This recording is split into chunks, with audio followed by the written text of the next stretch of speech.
Carbohydrate के बारे में डिस्कस किया था, जिसमें डाइसैकेराइड और मोनोसैकेराइड कंप्लीट हो चुका था। ठीक है, डाइसैकेराइड में एक बार हम थोड़ा सा रिवीजन कर दें। डाइसैकेराइड में 3 थे। एक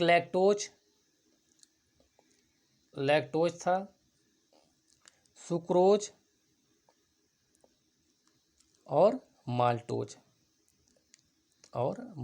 था। माल्टोज जिसे ग्रेन शुगर कहा जाता है। तो ग्रेन शुगर का मतलब क्या हुआ? माल्टोज माल्टेज एंजाइम की उपस्थिति में ग्लूकोज और ग्लूकोज मतलब कि 2 ग्लूकोज यूनिट में कन्वर्ट हो जाता है। ठीक है, सुक्रोज शुगर केन में पाया जाता है, गन्ने में। तो सुक्रोज ग्लूकोज और फ्रक्टोज में कन्वर्ट हो जाता है in presence of sucrase enzyme. Lactose क्या था? ग्लूकोज और गैलेक्टोज में कन्वर्ट हो जाता है in presence of lactase enzyme. ठीक है, तो लैक्टोज को मिल्क शुगर कहा गया है, सुक्रोज को टेबल शुगर, सुक्रोज मतलब चीनी होता है, सुक्रोज को टेबल शुगर और माल्टोज को ग्रेन शुगर। ओके, और लैक्टोज क्या? Milk sugar. अब हम पॉलीसैकेराइड के बारे में डिस्कस करेंगे। ठीक है, पॉलीसैकेराइड का जो बेसिक फार्मूला है C6H11O5। ठीक है, चूंकि पॉली है तो N लगा हुआ है, मतलब बहुत सारे यूनिट मिल करके क्या करेंगे? पॉलीसैकेराइड बनाएंगे, बहुत सारे मोनोसैकेराइड यूनिट। मोनोसैकेराइड मॉलिक्यूल अणुओं के मिलने से बनते हैं और ये जल में अघुलनशील होते हैं। बहुत इंपॉर्टेंट है, जो पॉलीसैकेराइड है जल में घुलनशील नहीं होते हैं। ठीक है, इसमें देखिए 2 क्लास है, एक संरचनात्मक पॉलीसैकेराइड, दूसरा क्या है? संचित पॉलीसैकेराइड। संरचनात्मक मतलब हुआ स्ट्रक्चरल, जो संरचना के आधार पर मोनो पॉलीसैकेराइड है। ठीक है, और दूसरा क्या है? संचित मतलब स्टोरेज के आधार पे, जो फूड स्टोर हो रहा है उसके आधार पर पॉलीसैकेराइड है। ठीक है, तो स्ट्रक्चरल में क्या होगा? सिंपल सी बात है कि कहीं न कहीं क्या होगा? स्ट्रक्चर यानी संरचना का निर्माण करेगा, तो पौधे में करेगा और जंतु में करेगा। कहाँ का करेगा? पौधों में करेगा और जंतु में करेगा। तो पौधों में क्या होता है? सेलुलोज, जो सेल वॉल का फॉर्मेशन करता है।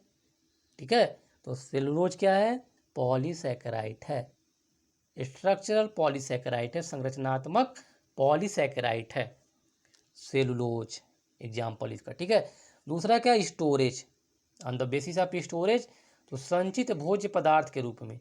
जैसे कि पौधों में जो भोज्य पदार्थ संचित रहता है उसे कहते हैं स्टार्च। पौधों में क्या होता है? स्टार्च पाया जाता है और संचित रहता है, स्टोर रहता है भोज्य पदार्थ के रूप में। तो पौधों में स्टार्च होता है और जंतु में क्या होता है? ग्लाइकोजन।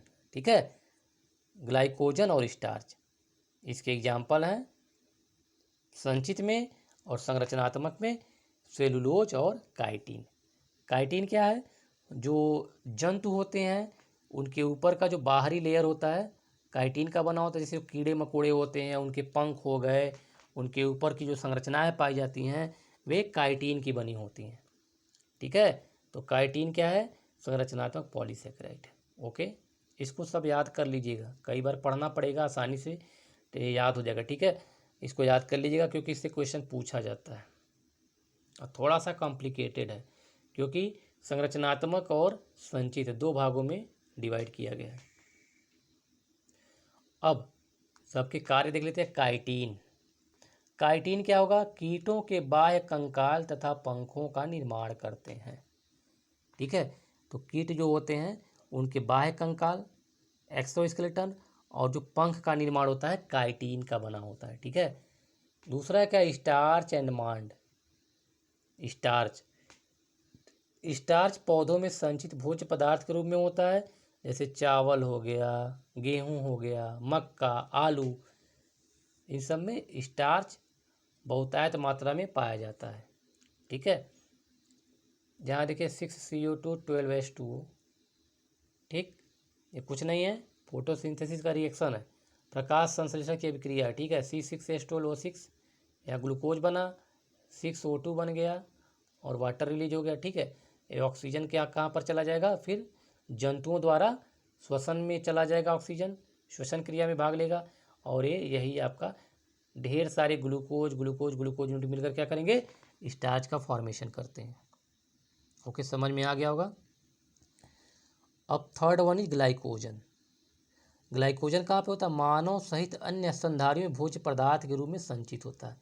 अगर आपको याद आ रहा होगा तो एक बार रिकॉल कीजिए कि जो हमने पढ़ा था किसमें, एंडोक्राइन सिस्टम में भी पढ़ा था, डिस्कस किया था, और ब्लड सर्कुलेटरी सिस्टम में भी डिस्कस किया था, और पाचन तंत्र में भी आया था स्टार्च, वहाँ पर डिस्कस किया था इंसुलिन और ग्लूकागान के बारे में। तो याद होगा आपको, जो इंसुलिन क्या करता है, बढ़ी हुई ग्लूकोज की मात्रा को ग्लाइकोजन में कन्वर्ट करके लीवर में स्टोर कर देता है। ठीक है, तो ग्लूकोज से ग्लाइकोजन में कन्वर्ट हो जाता है, किसके द्वारा, इंसुलिन द्वारा। तो उसी ग्लाइकोजन की बात की जा रही है। ठीक है, वही ग्लाइकोजन है, स्टोर रहता है, भोज्य पदार्थ के रूप में संचित रहता है ग्लाइकोजन।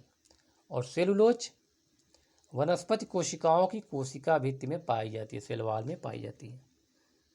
ठीक है, सिंपल सी बात है। काइटिन कहाँ पर पाया जाएगा, जो इंसेक्ट्स होते हैं उनके बाह्य कंकाल में पाया जाता है। स्टार्च या मांड कहते हैं, या पौधों में पाया जाता है, तो पौधों में क्या, स्टोर के रूप में है। ठीक है, और ग्लाइकोजन क्या होगा, स्टोरेज के फॉर्म में है। मनुष्य और स्तनधारियों में भोज्य पदार्थ के रूप में संचित रहता है। सेलुलोज कहाँ पर पाया जाएगा, वनस्पतियों की कोशिका भित्ति में, सेल वॉल में पाया जाता है। ठीक है, मतलब जो प्लांट्स होते हैं उनका जो बाहरी स्ट्रक्चर होता है, मतलब बाहर की जो लेयर होती है वह सेल वॉल होती है, और वह सेलुलोज से बनी होती है। ठीक है, आर्टिफिशियल स्वीटनर्स, कृत्रिम मधुरक, जानना बहुत ज़रूरी है। और इससे कुछ एग्जाम्पल हैं, सैकरीन, एस्पर्टेम और सुक्रालोज। ये तीनों आपको याद करने जरूरी है, कुछ नहीं करना है, बस ये तीनों याद कर लेना है। इससे बाहर क्वेश्चन नहीं पूछा जाएगा। ठीक है, मैं गारंटी लेता हूँ, इसके बाहर कुछ नहीं पूछा जाता है। सिर्फ पूछा जाता है आर्टिफिशियल स्वीटनर का एग्जाम्पल, निम्नलिखित में से कृत्रिम मधुरक कौन है, तो इसमें से एक दिया होगा। ठीक है, ग्लूकोज, फ्रक्टोज, सुक्रोज और सैकरीन। ठीक है, तो सैकरीन है। दूसरा क्वेश्चन पूछा जाएगा, निम्नलिखित में से कृत्रिम मधुरक कौन सा नहीं है। ठीक है, तो ये तीनों ऑप्शन में रहेगा, एक क्या होगा, फोर्थ ऑप्शन ग्लूकोज का दे देगा। समझ में आ रहा है। कृत्रिम मधुरक मतलब कि कृत्रिम मधुरक क्या हुआ, आर्टिफिशियली इनको बनाया जाता है, कृत्रिम रूप से इनका निर्माण किया जाता है। और ये ऐसे रासायनिक पदार्थ होते हैं जो मीठे होते हैं, लेकिन ये प्राकृतिक शर्करा या सुक्रोज नहीं होते हैं। ठीक है, मीठे तो होते हैं लेकिन ग्लूकोज या सुक्रोज नहीं होते हैं, हमारे लिए ऊर्जा के स्रोत नहीं है, इनसे एनर्जी नहीं मिलती है, लेकिन हमारे शरीर के सामान्य रक्त शर्करा के स्तर को बढ़ाते भी नहीं हैं। ठीक है, मतलब इनका कोई, केवल एक खाने में मीठे लगते हैं, केवल खाने में मीठे लगते हैं, स्वीटनर्स होते हैं, इसीलिए इनका हम उपयोग करते हैं। ठीक है, देखा होगा शुगर फ्री टेबलेट आता है। शुगर फ्री टेबलेट में क्या होता है, शुगर मतलब जो चीनी हो गया, तो चीनी ऐसा, मतलब ऐसा शुगर होता है, ऐसा चीनी होता है जो कि आर्टिफिशियल है, कृत्रिम रूप से बनाया गया, तैयार किया गया है। ठीक है, ना कि नेचुरल है, सुक्रोज नहीं होता है वो। ठीक है, या तो सैकरीन होगा, या एस्पार्टेम होगा, या सुक्रालोज, इसी से मिल करके शुगर फ्री टेबलेट बनाया था। खाने में मीठा होता है, इससे एनर्जी हमको नहीं मिलती है। ज़्यादातर क्या होता है, डायबिटीज़ के पेशेंट, डायबिटीज़ जो मेलाइटस के पेशेंट होते हैं वही यूज करते हैं टेस्ट के लिए। और सैकरीन क्या होता है, ग्लूकोज से 200 गुना ज़्यादा मीठा होता है। सैकरीन ग्लूकोज से 200 से 250 गुना ज़्यादा मीठा होता है। सोच लीजिए इतना ज़्यादा मीठा है, इसीलिए जो भंडारा वगैरह कराते हैं तो पता चला कि शरबत बनाना है तो भंडारे में क्या करते हैं, इसी को मिला देते हैं, 200 गुना ज़्यादा मीठा होता है, तो चीनी मिलाने की क्या ज़रूरत है। ओके, अब देखिए प्रोटीन के बारे में डिस्कस कर लेते हैं। प्रोटीन ये जटिल कार्बनिक जैव अणु होते हैं, पता है आपको, जो कि कार्बन, हाइड्रोजन, ऑक्सीजन और नाइट्रोजन, यहाँ पर एक नाइट्रोजन ऐड हो जाता है। तो एक क्वेश्चन पूछा गया है, प्रोटीन के अवयव क्या क्या है, प्रोटीन के अवयव, प्रोटीन किससे मिलकर के बना होता है। तो कार्बोहाइड्रेट किससे मिलकर बना, कार्बन, हाइड्रोजन और ऑक्सीजन से मिलकर के बना होता है। और प्रोटीन की बात आए तो बस उसमें नाइट्रोजन को ऐड कर देना है, नाइट्रोजन को ऐड कर देना है, क्योंकि प्रोटीन क्या है, चेन ऑफ अमीनो एसिड है, अमीनो एसिड की श्रृंखला है प्रोटीन। तो अमीनो एसिड में क्या है, अमीनो ग्रुप में नाइट्रोजन उपस्थित होता है, बस सिंपल सी बात है। तो इसलिए प्रोटीन में नाइट्रोजन पाया जाता है। ठीक है, ये क्वेश्चन पूछा गया एग्जाम में, कई बार पूछा गया है कि प्रोटीन शब्द का सर्वप्रथम प्रयोग किसने किया था। तो बर्जीलियस ने प्रोटीन शब्द का सर्वप्रथम प्रयोग किया था। प्रोटीन अमीनो एसिड के बहुलक हैं, ठीक है, यानी कि पॉलीमर हैं। प्रोटीन अमीनो एसिड के पॉलीमर होते हैं, ठीक है, बहुलक होते हैं, मतलब कि बहुत सारे अमीनो एसिड मिल करके प्रोटीन का फॉर्मेशन करते हैं, उसे पॉलीमर कहते हैं, बहुलक होते हैं। प्रोटीन से हमें ऊर्जा नहीं प्राप्त होती है, लेकिन शरीर की वृद्धि के साथ ऊतकों की मरम्मत में इनका महत्वपूर्ण योगदान होता है। ठीक है, सिंपल सी बात है। कार्बोहाइड्रेट का सेवन क्यों करते हैं, to produce energy, energy produce करने के लिए कार्बोहाइड्रेट का सेवन करते हैं। ठीक है, तो कार्बोहाइड्रेट प्रोवाइड एनर्जी, कार्बोहाइड्रेट में ऊर्जा प्रदान करता है। ठीक है, देखा होगा ऐड में तुरंत शक्तिदायक कोई नहीं ऐसा, ग्लूकॉन डी जैसा ऐड आता है। मतलब कि क्या है कि अगर हमें, ठीक है, अगर हमें तुरंत एनर्जी चाहिए, तुरंत ऊर्जा चाहिए, तो क्या करते हैं हम, कार्बोहाइड्रेट हम लेते हैं। ठीक है, ऐसा नहीं है कि प्रोटीन लेंगे या फैट लेंगे तुरंत के लिए। थके हारे आते हैं तो क्या करते हैं, शरबत बना के पीते हैं चीनी का, मतलब कार्बोहाइड्रेट की हमें आवश्यकता होती है। तो कार्बोहाइड्रेट क्या करते हैं, ऊर्जा प्रदान करते हैं। ठीक है, कार्बोहाइड्रेट ऊर्जा प्रदान करते हैं। प्रोटीन क्या करते हैं, बॉडी बिल्डिंग का काम करते हैं। ठीक है, देखा होगा जो रेसलर्स हो गए हैं, रेसलर क्या करते हैं, बॉडी बिल्डर होते हैं और वे प्रोटीन का सेवन ज़्यादा करते हैं। ठीक है, तो वही कह रहा है कि शरीर की वृद्धि एवं ऊतकों की मरम्मत में इसका महत्वपूर्ण योगदान होता है। ठीक है, और फैट क्या करेगा, यानी लिपिड क्या करेगा, फैट क्या करता है, बॉडी का वेट बढ़ाता है। तो बहुत ही कन्फ्यूजन होता है लोगों को लगता है हम तो बिल्कुल स्वस्थ हैं और शरीर का वेट बढ़ जाता है, उनको लगता है कि बॉडी में प्रोटीन ही प्रोटीन है, केवल मस्कुलर बॉडी है, मांसपेशियों से बना हुआ है। लेकिन एक्चुअली होता क्या है, फैट का डिपोजिशन उनमें ज़्यादा होने लगता है और उनका वजन बढ़ जाता है। ठीक है, जो कि हमारे शरीर के लिए बहुत ही हार्मफुल होता है, हमारे स्वास्थ्य के लिए। ठीक, तो प्रोटीन क्या करेगा, बॉडी मस्कुलर बनाएगा, मतलब कि बॉडी के ग्रोथ में हेल्प करता है। और फैट क्या करता है, बॉडी का वेट बढ़ाता है। ठीक है, सभी एंजाइम को वीकर भी कहते हैं, सभी एंजाइम कुछ हार्मोन प्रोटीन के बने होते हैं। ठीक है, तो जितने भी एंजाइम्स हैं हम लोगों ने अभी तक पढ़ा है, या जितने भी एंजाइम्स बॉडी में पाए जाते हैं, ठीक है, सब किसके बने होते हैं, प्रोटीन के बने होते हैं। और इसके अलावा कुछ हार्मोन, तो एंडोक्राइन सिस्टम हमने पढ़ा था, प्रोटीनेशियस हार्मोन्स थे, ठीक है, स्टेरॉयड हार्मोन्स थे, तो कुछ हार्मोन से भी प्रोटीन के बने होते हैं। ओके, तो सभी एंजाइम प्रोटीन के बने होते हैं, याद कर लीजिएगा फैक्ट। ठीक है, अब यहाँ पर देख लेते हैं कैसे क्या हो रहा है, को देख लीजिए कैसे ब्रेक डाउन हो रहा है प्रोटीन का। प्रोटीन या पॉलीपेप्टाइड, ठीक है, पॉलीपेप्टाइड प्रोटीओस में कन्वर्ट हो गया, ठीक है, फिर पेप्टोन्स में, डाईपेप्टाइड में, पेप्टाइड में, फिर अमीनो एसिड में। ठीक है, मतलब अगर फॉर्मेशन होगा कैसे, तो अमीनो एसिड से पेप्टाइड का फॉर्मेशन होगा, फिर डाईपेप्टाइड, फिर क्या होगा, पेप्टोन्स, फिर प्रोटीओस, उसके बाद प्रोटीन का फॉर्मेशन होता है। लेकिन जब ब्रेक डाउन होगा तो कैसे होगा, प्रोटीन से अमीनो एसिड में ब्रेक डाउन होगा, और यही सिंपल मॉलिक्यूल हो जाता है प्रोटीन का। ठीक है, अमीनो अम्ल पेप्टाइड बॉन्ड की सहायता से एक दूसरे से जुड़े रहते हैं, और एक जो होता है बेसिक अमीनो ग्रुप होता है, क्षारीय होता है, NH2 क्षारीय होता है। ठीक है, तो बहुत ज़्यादा क्षारीय होता है। दूसरा क्या होता है, एक अम्लीय कार्बोक्सिलिक ग्रुप होता है, एसिड ग्रुप होता है, ठीक है, और एक अमीनो ग्रुप होता है। और हमारे शरीर में लगभग 21 प्रकार के अमीनो अम्ल की आवश्यकता होती है। ठीक है, तो 21 प्रकार के होते हैं, लेकिन सभी की ज़रूरत नहीं होती है पूरे शरीर में। तो इसमें से कुछ बहुत ही इम्पोर्टेंट है। ठीक है, तो 21 प्रकार में से कुछ हैं इसेंशियल और कुछ नॉन इसेंशियल। थोड़ा ध्यान से सुनिएगा। Essential and non essential.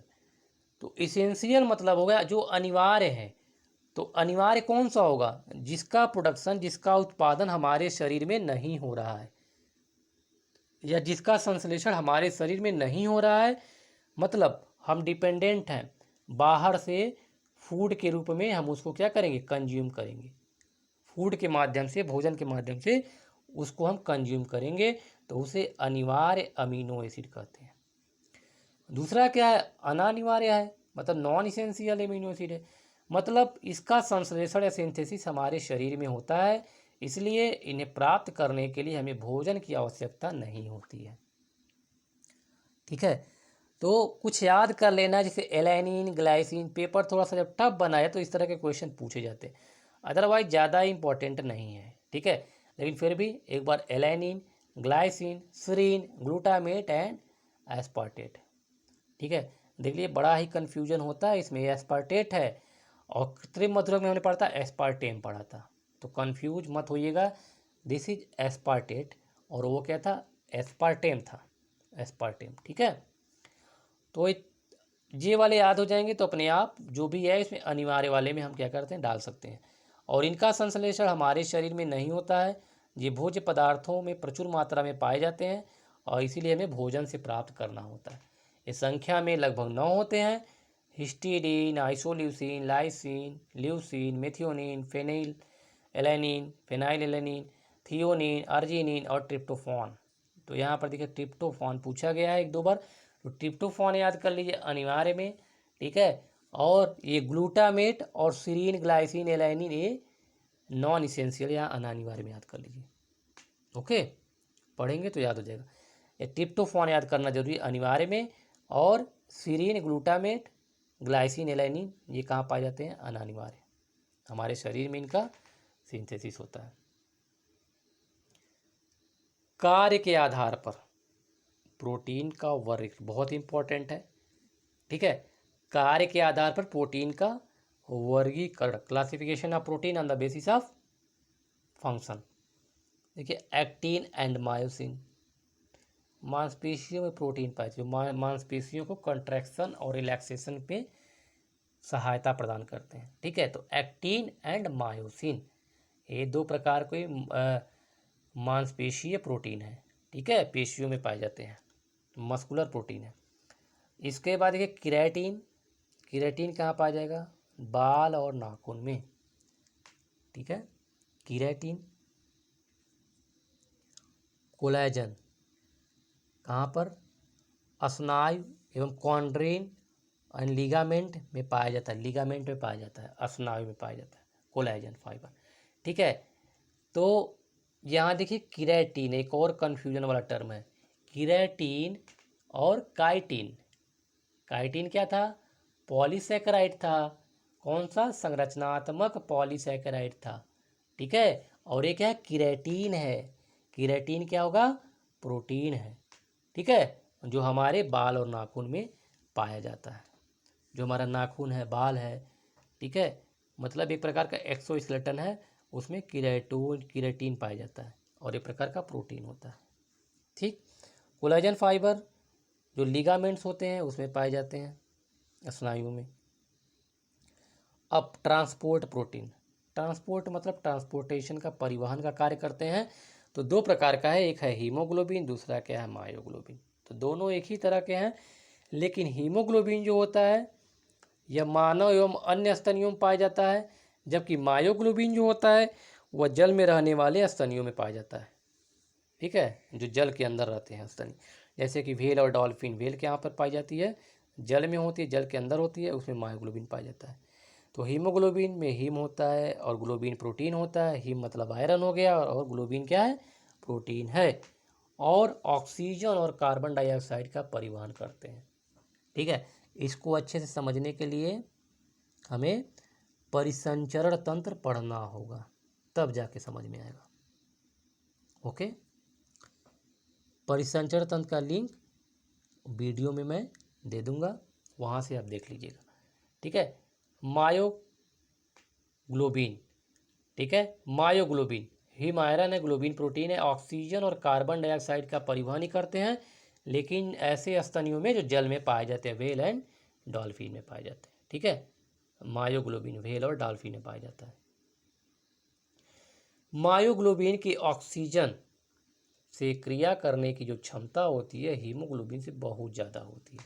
Important fact है, मायोग्लोबिन की ऑक्सीजन से जो क्रिया करने की क्षमता होती है हीमोग्लोबिन से बहुत ज़्यादा होती है। बताया था हीमोग्लोबिन क्या करता है, ऑक्सीजन के 4 मॉलिक्यूल से जुड़ जाता है। ठीक है, और ऑक्सी हीमोग्लोबिन बनाता है।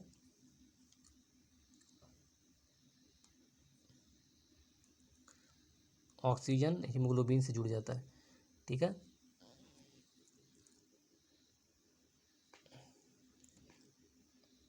HbO2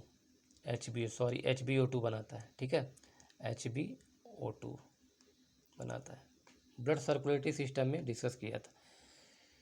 ठीक, तो मायोग्लोबिन की ऑक्सीजन से क्रिया करने की क्षमता हीमोग्लोबिन से बहुत ज़्यादा होती है। अब देखिए उत्प्रेरक प्रोटीन और प्रेषक प्रोटीन।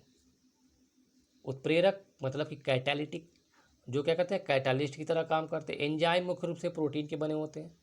बताया था सारे एंजाइम प्रोटीन के ही बने होते हैं और ये जैव उत्प्रेरक की तरह कार्य करते हैं, जो रासायनिक क्रिया को कई गुना मल्टीपल टाइम्स क्या करते हैं, मल्टीपल टाइम्स बढ़ा देते हैं जो केमिकल रिएक्शन को। ठीक है, इसे कैटालिटिक प्रोटीन कहते हैं। इसके बाद प्रेषक प्रोटीन, ट्रांसमीटर प्रोटीन, यह शरीर में सूचनाओं के आदान प्रदान के लिए सहायक होते हैं। ठीक है, तो शरीर में सूचनाओं के आदान प्रदान के लिए, मैसेजिंग के लिए बहुत इंपॉर्टेंट होते हैं और इन्हें सिग्नल प्रोटीन या तंत्रिका संचारी भी कहते हैं। तंत्रिका संचारी पदार्थ भी कहते हैं। जैसे कि मोबाइल के नेटवर्क के बीच एक कम्युनिकेशन होता है, ठीक उसी प्रकार से बॉडी को कंट्रोल करने के लिए एक कम्युनिकेशन होता है। और ये क्या होते हैं, जो तंत्रिका संचारी पदार्थ होते हैं, एसिटाइल कोलिन, सीरोटोनिन और डोपामिन। ठीक है, ये कुछ रासायनिक पदार्थ होते हैं जो हमारे नर्वस सिस्टम के अंतर्गत काम करते हैं, तंत्रिका संचारी पदार्थ होते हैं। ठीक है, अब देखिए प्रोटीन के स्रोत कौन कौन से हैं। प्रोटीन के स्रोत तो शाकाहारी है और मांसाहारी है। ठीक है, मांसाहारी है और शाकाहारी है। तो शाकाहारी में क्या होगा, दूध, सोयाबीन, दाल, अनाज, दूध के उत्पाद, पनीर, दही, ये सारे क्या होते हैं, शाकाहारी होते हैं। ओके, शाकाहारी हैं। और मांसाहारी में मीट हो गया, मछली हो गया, मांस हो गया, अंडा। कुछ लोग क्या होते हैं, अंडे को शाकाहारी के अंतर्गत कैटेगरी में रख देते हैं, कहीं कहीं पर अंडे को देखा था शाकाहारी में रखा जाता है। ठीक है, तो ये थोड़ा सा विवादित मुद्दा है, क्योंकि साइंस में ऐसा माना जाता है क्योंकि फर्टिलाइजेशन नहीं हुआ है। ठीक है, अभी उसमें अंग का विकास नहीं हुआ है, वो जस्ट एक सेल की तरह है, इसीलिए वो मांसाहारी नहीं हुआ। ठीक है, क्योंकि मांस नहीं पाया जाता, हड्डियां नहीं पाई जाती हैं। ठीक है, वो विवादित मुद्दा है, उसके बाद डिस्कस नहीं करना, इस तरह क्वेश्चन पूछे नहीं जाते। ठीक है, फिलहाल उसे मांसाहारी में ही रखना उचित होगा। प्रोटीन की कमी से होने वाले जो रोग होते हैं, ठीक है, देख लेते हैं प्रोटीन कमी से कौन कौन से रोग होते हैं। प्रोटीन की कमी से 2 प्रकार के रोग होते हैं, क्वाशरकोर होता है, दूसरा क्या होता है, मेरिस्मस होता है। ठीक है, 2 प्रकार के रोग होते हैं, मेरिस्मस और क्वाशरकोर। तो देखिए क्वाशरकोर जो होगा 1 से 5 साल के बच्चे में होता है। 1 से 5 साल के बच्चे में क्वाशर होता है और यह मुख्यतः प्रोटीन की कमी से होता है। ठीक है, क्वाशरकोर में क्या हो गया, टोटल जो होगा प्रोटीन की कमी से ही होता है। ठीक है, यह प्रोटीन की कमी से ही, मुख्य रूप से प्रोटीन की कमी से होने वाला डिसऑर्डर है। इस रोग में बच्चों की शारीरिक वृद्धि रुक जाती है, भूख कम लगती है, शरीर में सूजन आ जाती है, शारीरिक वृद्धि रुक जाती है, भूख कम लगती है, शरीर में सूजन आ जाती है और त्वचा क्या होती है, रूखी हो जाती है। ठीक है, इस रोग से पीड़ित बच्चों को उचित मात्रा में दूध नहीं मिल पाता है। अगर बच्चे को पर्याप्त मात्रा में, चूँकि 1 साल का बच्चा या मतलब कि 6 महीने से ऊपर का बच्चा है, वो क्या है कि टोटली मतलब कि माँ पे निर्भर है, दुग्ध के लिए माँ पर निर्भर है। तो ऐसा भी होता है, अगर माँ का दूध उसे नहीं मिल पा रहा है पर्याप्त मात्रा में, तो प्रोटीन संबंधी बीमारियां हो जाती हैं, जिसमें क्वाशरकोर बहुत ही महत्वपूर्ण है। ठीक है, मेरिस्मस मेरेस्मस को जनरली कुपोषण कहते हैं। माल न्यूट्रिशन, कुपोषण माल न्यूट्रिशन होता है और 0 से 1 साल के बच्चों में ज़्यादातर होता है। ठीक है, यह रोग प्रायः भोजन में प्रोटीन और कैलोरी, ठीक है, मतलब प्रोटीन और कार्बोहाइड्रेट दोनों की कमी से यह होने वाला रोग है मेरेस्मस। इस रोग से पीड़ित बच्चों में शरीर की वृद्धि रुक जाती है, इनका शरीर दुबला तथा आंखें कांतिहीन हो जाती हैं। आंखों मतलब जो काले कलर का जो आंखों में होता है वो दिखाई नहीं देता, मतलब कि कलरलेस हो जाता है। ठीक है, कांतिहीन हो जाती हैं, त्वचा पर झुर्रियाँ पड़ जाती हैं और एक कार्बोहाइड्रेट, प्रोटीन और वसा की कमी से होने वाला रोग है, इसीलिए इसे कुपोषण कहते हैं। कुपोषण में क्या होगा, केवल वसा या केवल कार्बोहाइड्रेट या केवल प्रोटीन नहीं आएगा, कुपोषण में सब आ जाते हैं। ठीक है, मतलब बच्चे को या किसी को भी संतुलित आहार अगर नहीं मिल रहा है, बैलेंस डाइट नहीं मिल रहा है, तो उसे कुपोषण की संज्ञा दी जाती है। ठीक है, देखिए इंपॉर्टेंट है, दूध में केसीन नामक प्रोटीन पाया जाता है। पूछा गया है आर ओ में पूछा गया है, पीसीएस एग्जाम में पूछा गया है, दूध में कौन सा प्रोटीन पाया जाता है, तो दैट इज केसीन, जिसके कारण दूध का रंग धवल हो जाता है। ठीक है, गाय के दूध के हल्के पीले रंग के कारण जो है कैरोटीन होता है। ठीक है, कैरोटीन, कैरोटीन कहाँ पाता है, कैरेट, गाजर में पाया जाता है। ठीक है, कैरोटीन, तो गाय के दूध के हल्के पीले रंग का कारण क्या होता है, कैरोटीन होता है। दूध में केसीन प्रोटीन पाया जाता है, इसी कारण दूध का रंग धवल होता है, और गाय के दूध में जो हल्का पीलापन होता है कैरोटीन के कारण होता है। ठीक है, क्वेश्चन पूछा गया। अब लिपिड के बारे में डिस्कस कर लेते हैं। लिपिड, लिपिड को 5 क्लास में डिवाइड किया गया। फैट है, दूसरा ऑयल है। तो फैट क्या है, संतृप्त वसा है, सेचुरेटेड फैट। ऑयल जो होता है अनसेचुरेटेड फैट होता है और संतृप्त वसा होता है। इसके बाद कोलेस्ट्रॉल, लिपोप्रोटीन और मोम। ठीक है, तो वसा क्या होगा, ठोस या अर्ध ठोस सामान्य कमरे के तापमान पर होगा। जैसे देखा होगा डालडा, वनस्पति घी नाम से आता है। ठीक है, वेजिटेबल घी जिसे कहते हैं डालडा, यह क्या होता है, ठोस या अर्ध ठोस होगा एट नॉर्मल रूम टेम्परेचर। ठीक है, जैसे टेम्परेचर बढ़ेगा वैसे क्या होगा, यह लिक्विड फॉर्म में कन्वर्ट हो जाता है, तरल अवस्था में आता है, और जैसे तापमान कम हो जाता है तो यह क्या होता है, सॉलिड हो जाता है, यानी कि ठोस अवस्था में आ जाता है। ठीक है, जबकि ऐसा ऑयल के साथ नहीं होता है, इसीलिए इसे संतृप्त वसा कहता है। ऑयल के साथ में ऐसा नहीं होता है, यह क्या होता है, हमेशा क्या होगा, लिक्विड अवस्था में पाया जाता है। ठीक है, बहुत ज़्यादा अगर टेम्परेचर को कम या ज़्यादा न किया जाए तो जनरली क्या होता है, सामान्य कमरे के तापमान पर यह लिक्विड अवस्था में, तरल अवस्था में पाया जाता है। ठीक है, तेल, सरसों का तेल। ठीक है, कोलेस्ट्रॉल के परिवहन के लिए शरीर द्वारा लिपोप्रोटीन का संश्लेषण किया जाता है, तो यह कोलेस्ट्रॉल के ट्रांसपोर्टेशन में हेल्प करता है। ठीक है, कोलेस्ट्रॉल के ट्रांसपोर्टेशन के लिए शरीर में लिपोप्रोटीन का संश्लेषण, लिपोप्रोटीन क्या करता है, ये कोलेस्ट्रॉल के ट्रांसपोर्टेशन में हेल्प करता है।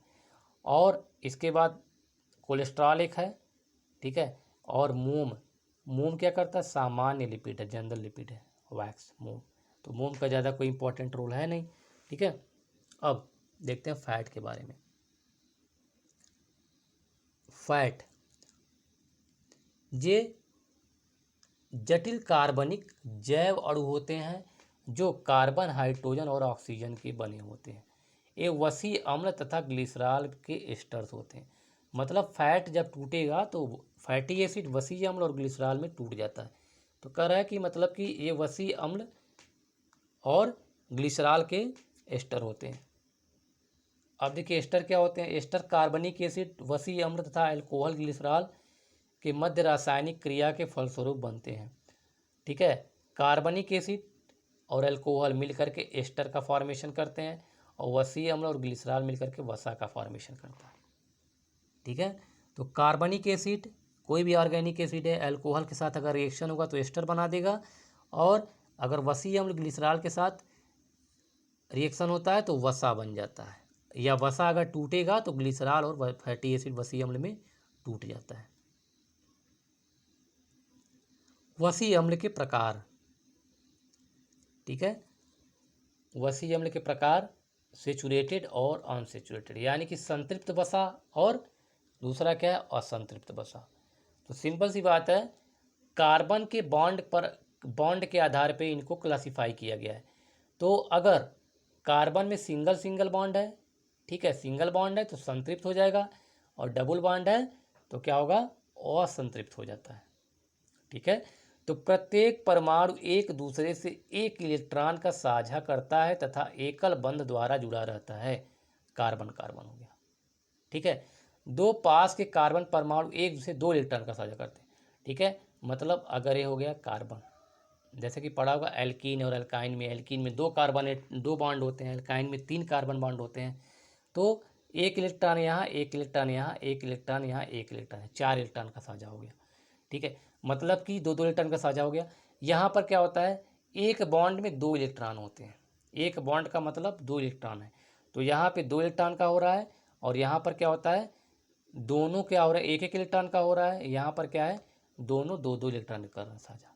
ठीक है, 2 इलेक्ट्रॉन का साझा करते हैं, शेयर करते हैं, और द्विबंध बंध यानी द्विबंध डबल बॉन्ड बन जाता है। ठीक है,